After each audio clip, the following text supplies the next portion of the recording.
नमस्कार दोस्तों, स्वागत है आपका अपने YouTube चैनल पर। मित्रों, आज हम महत्वपूर्ण प्रश्नों पे चर्चा करेंगे। जहां से कोई भी प्रतियोगी परीक्षा देते हैं तो आपको संविधान से एक क्वेश्चन जरूर मिलेगा। तो आइए देर न करते हुए हम कुछ प्रश्नों पे चर्चा करते हैं जहां से UPSC, UP triple SC, SSC bank, railway, UPSI आदि एग्जामों में क्वेश्चन जरूर पूछा जाता है। सभी को नमस्कार, जय हिंद। प्रश्न को ध्यान से सुनिएगा। प्रश्न बताएंगे, प्रश्न आप लिखते हुए चलिएगा और उसका उत्तर भी लिखते हुए चलिएगा। 10-15 प्रश्न, 10-12 प्रश्नों पे चर्चा होगी। तो आइए देखते हैं। प्रश्न है, भारतीय संविधान, प्रश्न को ध्यान सुनिए, भारत की संविधान निर्मात्री सभा के अध्यक्ष कौन थे? प्रश्न है, भारत की संविधान निर्मात्री सभा के अध्यक्ष कौन थे? तो भारत की संविधान निर्मात्री सभा के अध्यक्ष डॉक्टर राजेंद्र प्रसाद थे। कौन थे? डॉक्टर राजेंद्र प्रसाद। नोट कर लीजिएगा, राजेंद्र प्रसाद। ये प्रश्न का उत्तर है। अगला प्रश्न है, भारत की संविधान सभा का प्रथम अधिवेशन कब शुरू हुआ? पर ध्यान सुनिएगा, भारत की संविधान सभा का प्रथम अधिवेशन कब शुरू हुआ? प्रथम अधिवेशन 9 दिसंबर 1946। कब हुआ? 9 दिसंबर 1946। कब हुआ प्रथम अधिवेशन? 9 दिसंबर 1946। उत्तर लिख लीजिएगा। अगला प्रश्न है,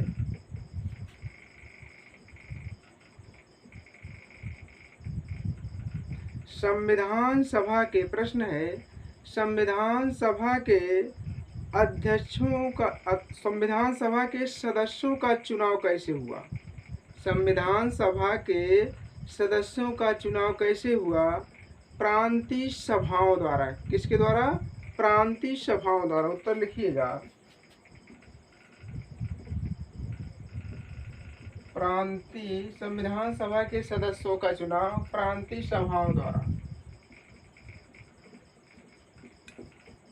सभाओं द्वारा। उत्तर लिख लीजिएगा।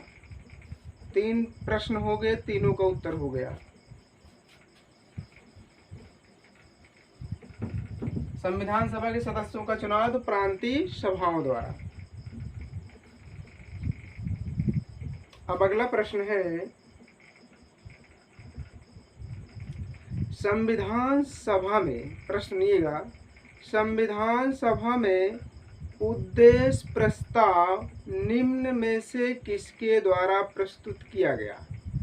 संविधान सभा में उद्देश्य प्रस्ताव किसके द्वारा प्रस्तुत किया गया?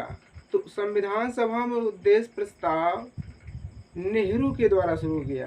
किसके द्वारा? नेहरू, यानी पंडित जवाहर लाल नेहरू द्वारा। लिख लीजिए, उद्देश्य प्रस्ताव संविधान सभा में नेहरू के द्वारा शुरू किया गया। इस प्रश्न का उत्तर है पंडित जवाहरलाल नेहरू, उद्देश्य प्रस्ताव। अगला प्रश्न लिखिएगा,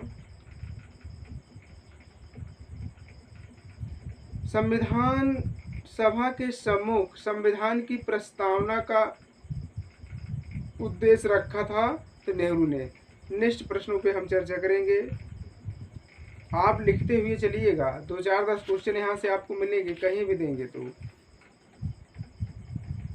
प्रश्न ध्यान सुनिएगा, भारतीय संविधान सभा का प्रथम प्रारूप तैयार किया था।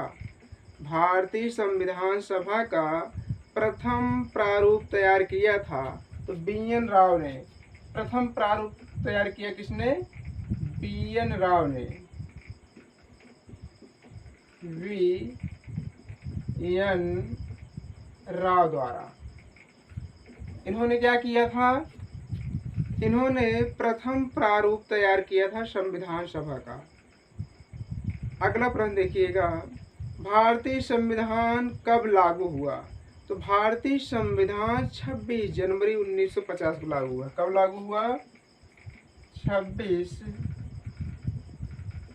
जनवरी 1950 को। भारतीय संविधान कब लागू हुआ? 26 जनवरी 1950 को। अगला प्रश्न ध्यान सुनिएगा, भारत का संविधान पूर्ण रूप से तैयार हुआ था। भारत का संविधान पूर्ण रूप से तैयार हुआ था।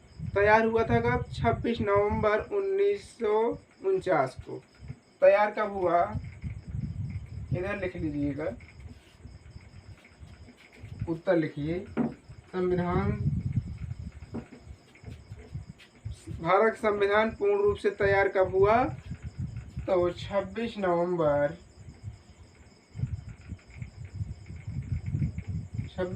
1949 को। 1949 को संविधान सभा पूर्ण रूप से तैयार कर दिया। किसको? संविधान को। नेक्स्ट प्रश्न लिखिएगा, संविधान सभा में, प्रश्न ध्यान सुनिए, संविधान सभा में भारतीय संविधान का तृतीय वाचन कब प्रारंभ हुआ? तो भारतीय संविधान में तृतीय वाचन 17 नवंबर 49 को। कब शुरू हुआ? 17 नवंबर, तृतीय वाचन 17 नवंबर 1949 को। ये संविधान सभा में तृतीय वाचन शुरू हुआ।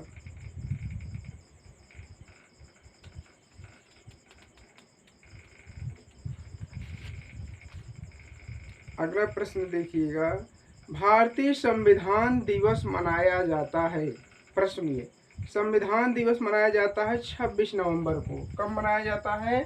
26 नवंबर को।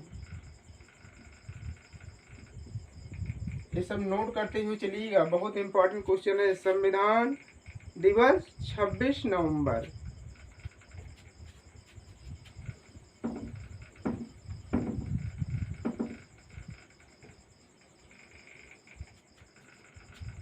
अगला प्रश्न ध्यान से सुनिएगा, भारतीय संविधान सभा में कुल कितनी महिला सदस्य थी? भारतीय संविधान सभा में कुल कितनी महिला सदस्य थी? उत्तर लिखिएगा 15। कितनी महिलाएं थे संविधान सभा में? 15 महिलाएं। नोट कर लीजिए। अगला प्रश्न लिखिएगा,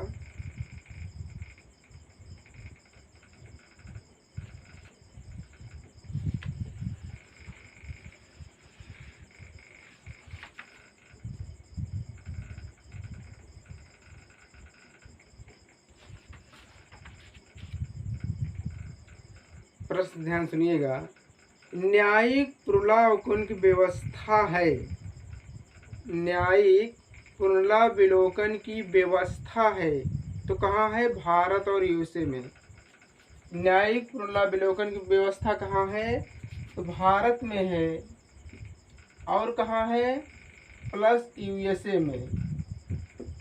यूएसए यानी यूनाइटेड स्टेट ऑफ अमेरिका में, यूनाइटेड स्टेट ऑफ अमेरिका यानी संयुक्त राज्य अमेरिका और भारत में न्यायिक पुनरावलोकन की व्यवस्था है। पूछा जाता है न्यायिक पुनरावलोकन की व्यवस्था किस देश में है? तो भारत और यूएसए में है। अगला प्रश्न आप ध्यान से सुनिएगा, मूल अधिकार किस संविधान से अपनाया गया है? मूल अधिकार किस देश के संविधान से अपनाया गया है? वो क्या है? यूएसए से।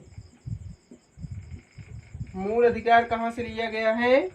यूएसए से। लिख लीजिए, यूएसए।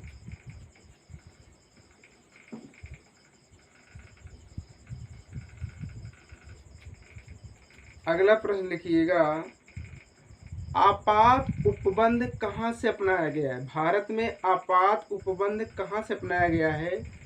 उत्तर में लिखिएगा जर्मनी। कहाँ से? संविधान में आपात उपबंध कहाँ से लिया गया है? तो जर्मनी द्वारा। मूल अधिकार आपने क्या देखा? यूएसए द्वारा। अगला प्रश्न लिखिएगा, नीति निर्देशक तत्व कहाँ से लिए गए हैं? संविधान में नीति निर्देशक तत्व कहाँ से लिए गए हैं? तो लिखिएगा आयरलैंड से। नीति निर्देशक तत्व कहाँ से? आयरलैंड से। आयरलैंड से लिया गया है।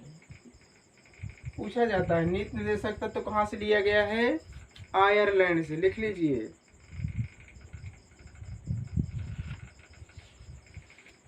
अगला प्रश्न, भारत की संघात्मक व्यवस्था निम्नलिखित किस देश से ली गई है?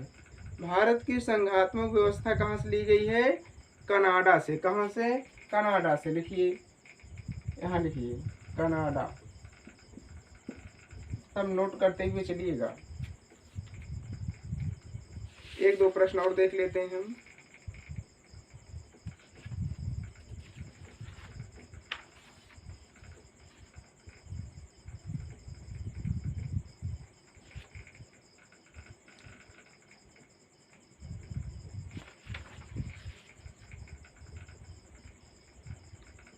देखिएगा, समानता का अधिकार किस अनुच्छेद में है? समानता का अधिकार किस अनुच्छेद में है? तो अनुच्छेद 14 से 18। समानता का अधिकार कहाँ से कहाँ तक? 14 से 18 तक। नोट करिएगा, समानता का अधिकार कहाँ से कहाँ तक? 14 से 18 तक।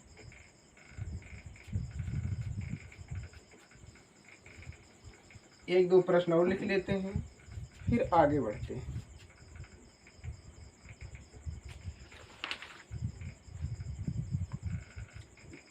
भारत का नियंत्रक महालेखा परीक्षक का उल्लेख किस अनुच्छेद में? प्रश्न है, भारत का नियंत्रक एवं महालेखा परीक्षक का वर्णन किस अनुच्छेद में? तो अनुच्छेद 148। किस में है? अनुच्छेद 148 में है। क्या? नियंत्रक महालेखा परीक्षक। लिख लीजिए, अनुच्छेद 148 नियंत्रक महालेखा परीक्षक का उल्लेख है। लिखते रहिए और प्रश्नों पर चर्चा करते हैं।